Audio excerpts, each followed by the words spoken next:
I took geometry, algebra, and trigonometry in high school. Somehow, I passed these courses, but I have no idea how. Trigonometry seemed incomprehensible to me, and I was clueless about how it related to real life, nor did my high school teacher seem to know. In college, I took statistics and also passed, but somehow I started to get the idea I wasn't very good at advanced math. In graduate school, I also had to take even more advanced statistics, but the instructors were exceptional. Because I knew it was important that I understood and could do statistics, I eventually became quite good at it. I was actually surprised at that, and a lot of people started asking me for help. In the counseling field, and to a lesser extent in psychology, graduate students are often poor in understanding and applying statistics. Countless counseling students said they weren't good at math. I think this is why many of these individuals decided to work with people.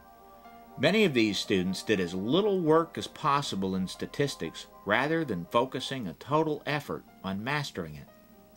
This made me understand a few things about people that hadn't yet come into complete focus for me. Specifically, I noted that when a person comes to believe he or she isn't good at something, that person tends to shy away from it. Despite this insight, I still hadn't completely grasped its importance. About age 40, I decided to become a licensed private pilot. I easily acquired the skills to fly planes, but there were two things that I had to overcome. One was fear, but that issue will be discussed later. The other thing that I had to master came as a complete surprise.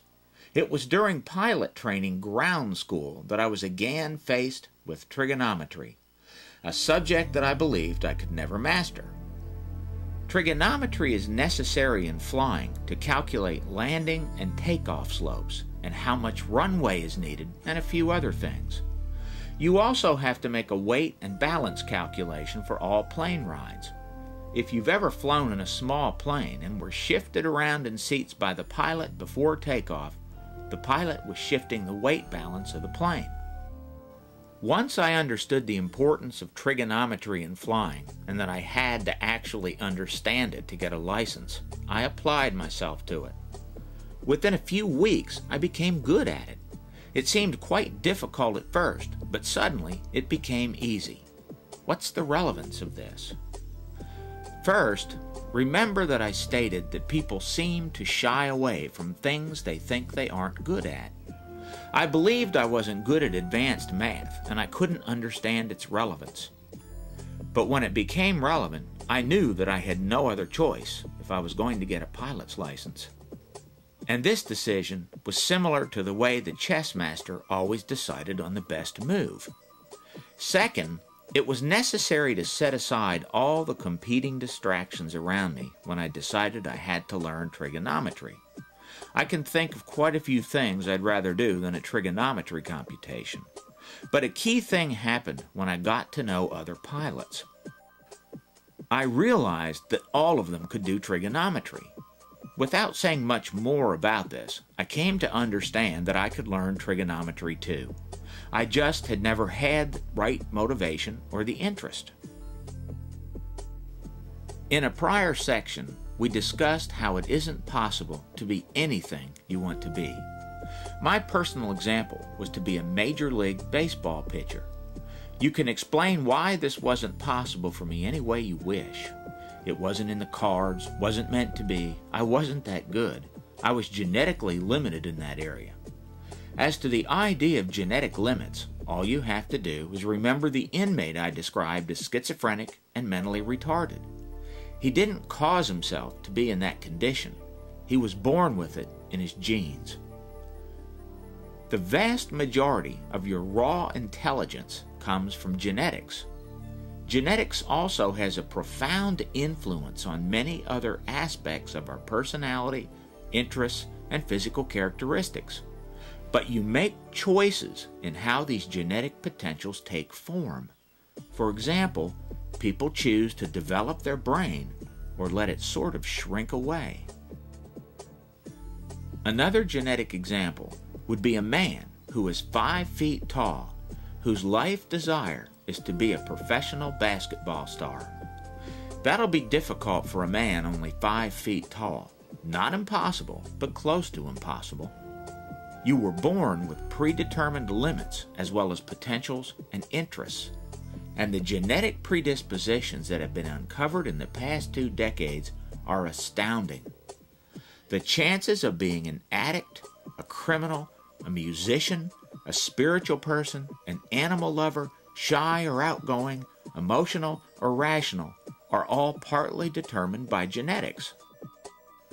There are lots of other things partially determined by genetics, but at the moment they aren't important.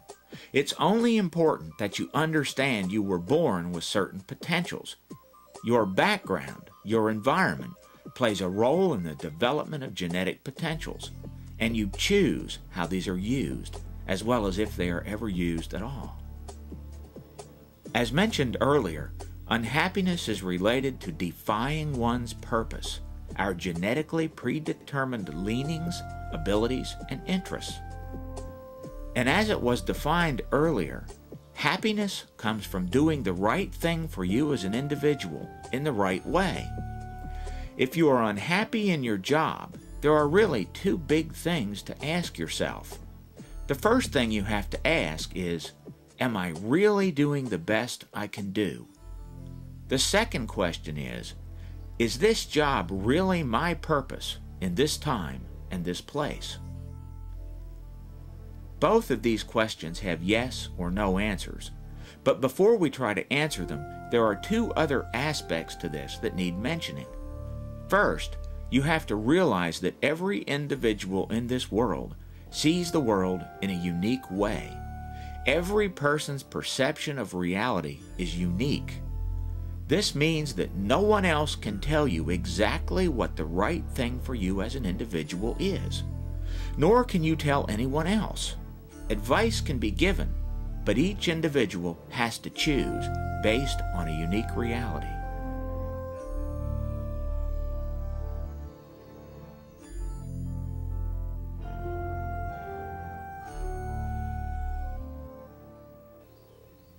The second aspect might be harder to grasp.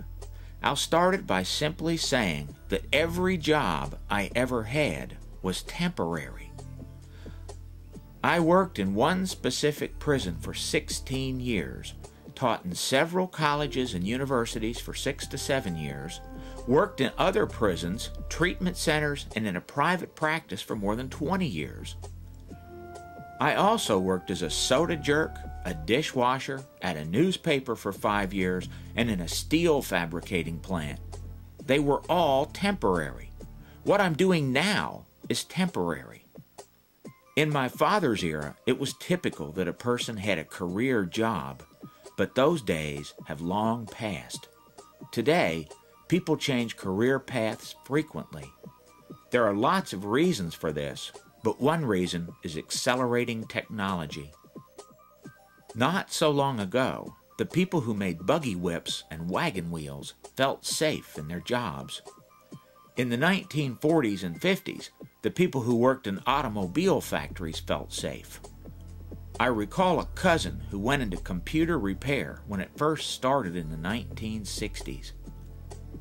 He said people will always need computer repair. Maybe so, but most electronics cost nearly the same to fix compared to just buying a new one. Things change fast. The point is that even though it's important to live in the present, understand that the present changes from moment to moment. Like each move of the pieces on a chessboard drastically changes the current situation, our world does the same. You have to expect change and be ready to adapt.